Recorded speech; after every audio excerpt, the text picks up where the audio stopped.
the bear's winter baking show. Bruno the bear was known to most for sleeping winter through, almost. But this year was a different thing. He'd learned to bake the previous spring. His honey cakes and berry pies had won the forest cooking prize. My hibernate, he thought one day, when I could bake the time away. So Bruno swept his cozy cave and turned it to a kitchen brave, with mixing bowls and wooden spoons and ovens burning through till noon. He hung a sign outside his door, "Beer's Bakery, worth baking for." The forest creatures gathered round. Surprised, their friend could still be found awake and baking, full of cheer. Winter's chill was drawing near. His specialty was winter treats. No dusted cookies, crisp and sweet. Pine needle tea cakes, fresh and warm. Perfect in a winter storm.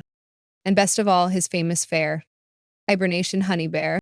Word spread fast through winter wood that Bruno's baking was so good, it made the sleepiest beast arise to taste his latest sweet supplies. Even rabbits hopped through snow just to watch his baking show.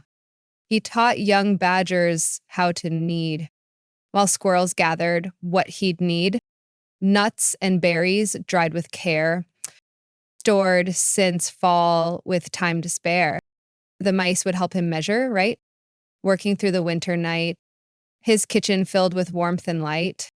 As woodland friends would reunite, the foxes loved his ginger snaps, while wolves enjoyed sweet maple wraps, and deer would come from near and far to taste his famous cookie bars. One day, a little chipmunk said, while munching on some gingerbread, "Dear Bruno, won't you teach us all?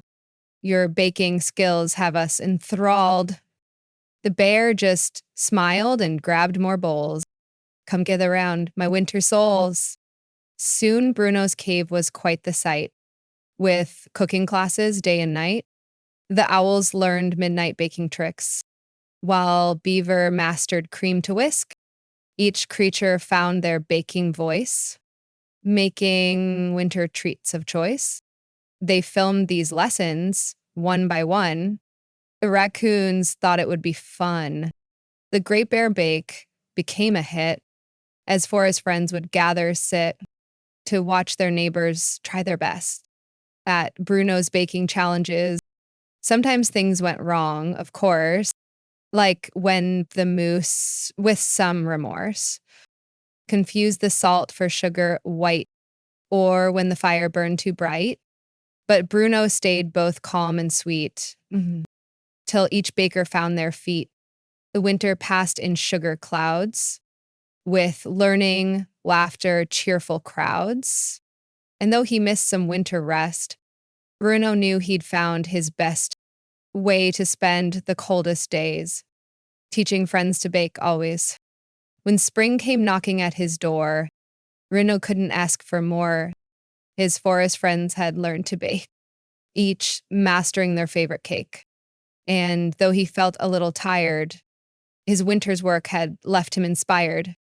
Now, every year, when snow falls deep, while other bears are fast asleep, you'll find Bruno's kitchen light, glowing warm through winter night, teaching friends both old and new how winter baking dreams come true.